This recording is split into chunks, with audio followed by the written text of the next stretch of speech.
little bit over a year ago, when I was getting my Starlet logged as a rally car, we had to cut out a fairly big chunk out of the boot to get it to pass inspection and raise the fuel tank up. And since then, it's kind of just been sitting in primer. I was supposed to do it after Monaghan last year, but we had the accident and kind of focused on getting the car fixed, fixing the crash damage instead of taking everything out of the boot just to paint it.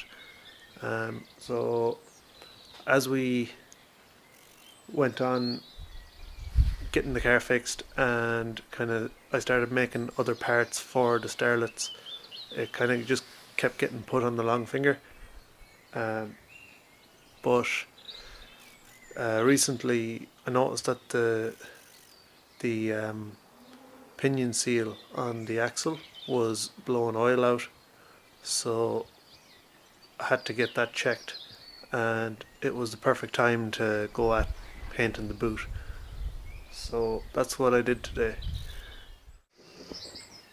So I got pretty much all of the inside of the boot painted and the underside as well.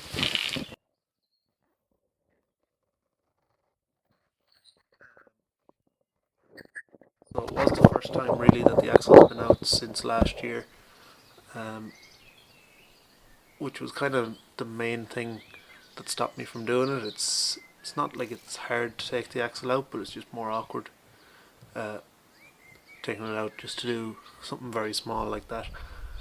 And since I was going to be getting this done in preparation for the MEC sprint, it was just the perfect time really. So now that all that is painted, got to put the axle back in and have some tidying up of the brake lines to do, and just give everything kind of a little check over. So it was the seal in here that was gone on my axle, and the oil just kept coming out through the front of it. Also put a new pinion flange on it, got the diff, just a quick check over,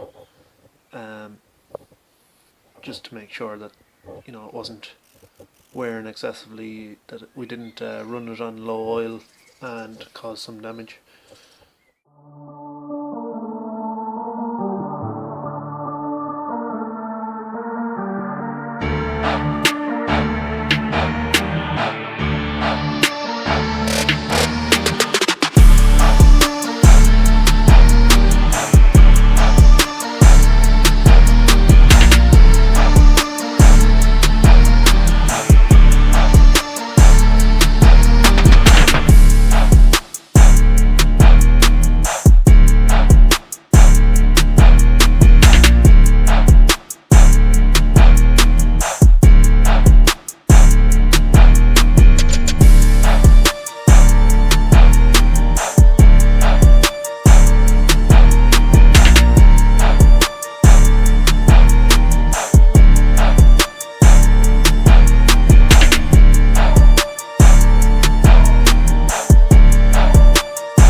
pretty much have everything back in the car now.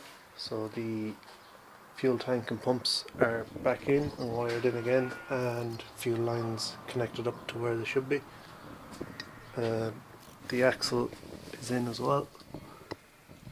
The only thing that's not on the axle is the drive shaft, but I need to bleed the brake lines to tighten the bolts on that. And I have a seal to go on the passenger side hub, just an O-ring, because the other one got cut in between the hub and the wheel, or the wheel flange. The car has a bit of fuel in it now again, and I just cycled the pumps to get the fuel running through the lines. Doesn't seem like they were under too much load, so I might need to start just to get it going properly. There might be a bit of an airlock, although it shouldn't be. But starting it will just let me know for sure, and I want to check for any small fuel leaks that there might be. There shouldn't be any, but you can never be sure. Car looks pretty nice though. Gave it a good clean up there a few weeks ago before Jap Fest.